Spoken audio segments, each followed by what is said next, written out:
So we still have that vehicle today. It is affectionately known as Eggy. Eggy? Yes. What, is it a Geo? No, it's like a light blue Chevy Aveo. It's a Geo.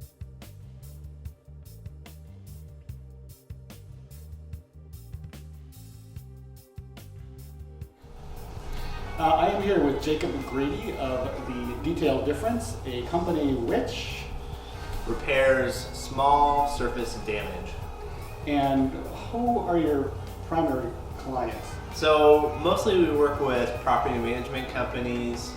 That's our bread and butter. We do a lot of work with hotels, contractors, homeowners, but mostly property management companies. Is this a company that you started yourself, or how did you get into it?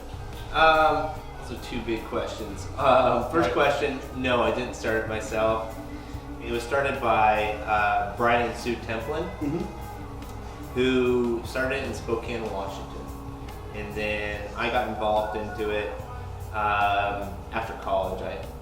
After college, Yeah. you went to Columbia. Yeah, Columbia, the country. Okay, and what were you doing down in Columbia? I went down there after college because I worked with a Christian church in Bogota that wanted to start an orphanage. Down there was a real problem with girls who were being exposed to prostitution at a really young age. They wanted to start a home for girls. And so I moved down there to work with them to help start that orphanage. And we realized we needed a way to make money and support the orphanage outside of just donations. And so we started the Detail Difference in Bogota, Colombia. Our friends in Spokane asked us, well, is there a market there? And we did a quick market research and found out that there was, working with really high-end hotels there. There's a lot of them in Bogota. Okay.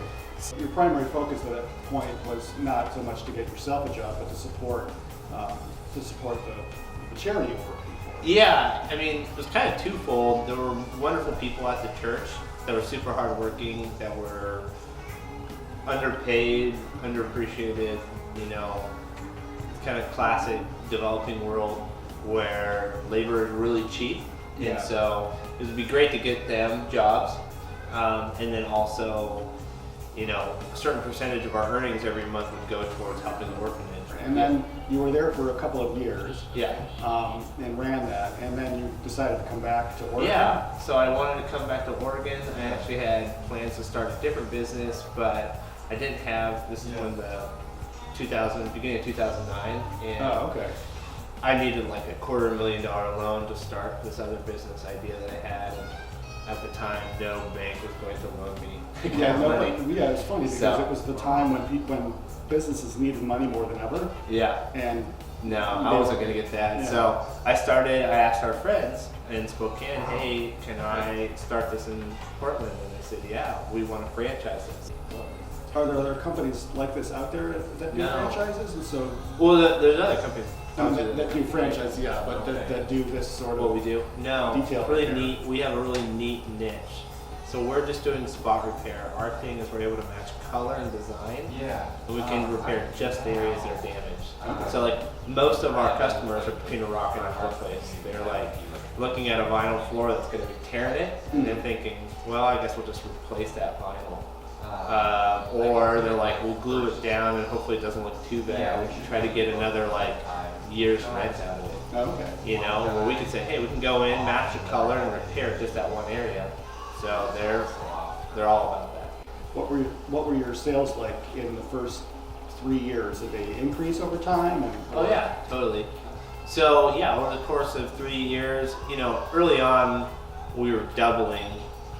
Every year we continue to grow. This year we hope to grow. We're kind of around that 15-20%. So Okay. I've had enough experience starting different businesses. I knew it wasn't going to be turnkey. I just Yeah. go out, hang a sign, and all of a sudden I have a lot of business. This is the first time I've had employees, and there's been, for the most part, really good things that come from it, but also just challenges. So you've got 4 or 5 full-time employees? Yeah, we have 5 full-time. Is there room to grow 10 times, 2 times, or I guess your goal is to be able to pay yourself and your employees. That's Yeah. primary goal. I think we could I think like ideally we could be twice what we're at right now. Oh, okay. Well, the income. So when you started to hire people on, did you find that there was a direct correlation between the number of employees and the amount of profit you were able to bring in? You know, like did 4 bring you twice as much as 2, that sort of thing? Huh. Or, yeah, that's a good question. Depends on the employee. Yeah. No, so there's 2 questions there. Profitability wise, you're the most profitable when you're like a sole proprietor by yourself, right? Right. Because everything you make, you put in your pocket. Right. And then I think it's not till you get to like 3 full-time techs that we found. We have 3 full-time techs where we were at that same profitability. Mm-hmm. I'll tell you this, if you're looking for a franchise or a business in general, like for instance, we repair vinyl floors and countertops and bathtubs. I get excited at the fact that we have a cool product in the sense that our customers don't have anything, like they're between a rock and a hard place and no one else does what we do. We do it really well. And so if you can get excited about a franchise, great. I think do a little bit of research and make sure you call other franchise owners, not just the ones that the franchise gives you to call, you know, because there's going to be like stories of people who failed and stories of people who succeeded. So talk to kind of everyone you can. Mm-hmm. Before you put your money where you're... Yeah, before you put your money down.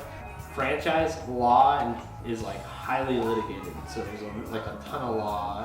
It's very like specific, so make sure you kind of read the ins and outs. If you want to go into business, 2 things. 1, take risks when you're younger, because it's like the best time to take risks. Like when I started my business, if I would have failed, it's like, so what, right? So it's like the best time, right? Now I have kids, it's a little bit more, it's not that I say I wouldn't take risks now, but it makes things a lot more challenging. 2, find mentors, find people who you can ask questions of, and you need to like take the initiative with mentors.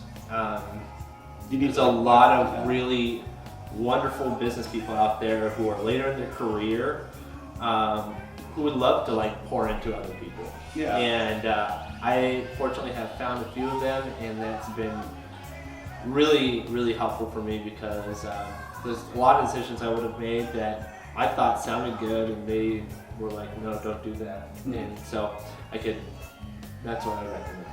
I'll give you one last quick question. The detailed difference, let's just say that they grow to 400 franchises, okay? I'm just saying, you know, it's a big country, it's a big world. Yeah. Would you see yourself behind a desk in their corporate office somewhere, maybe as a district manager for, you know, the northeastern U.S.? You can still live here, but you know, you still, you know, is that? I see myself. Is that realistic? In my garden. Okay. Perhaps working with my honeybees in the backyard with the Bluetooth. Talking to franchise owners. Well, there you go. No, I don't know. You don't want to be that corporate, I guess. No, I don't think our culture of our company will ever be like that. Okay. Thank God. All right, Jacob. Thanks for your time. Sounds good. Great having you here.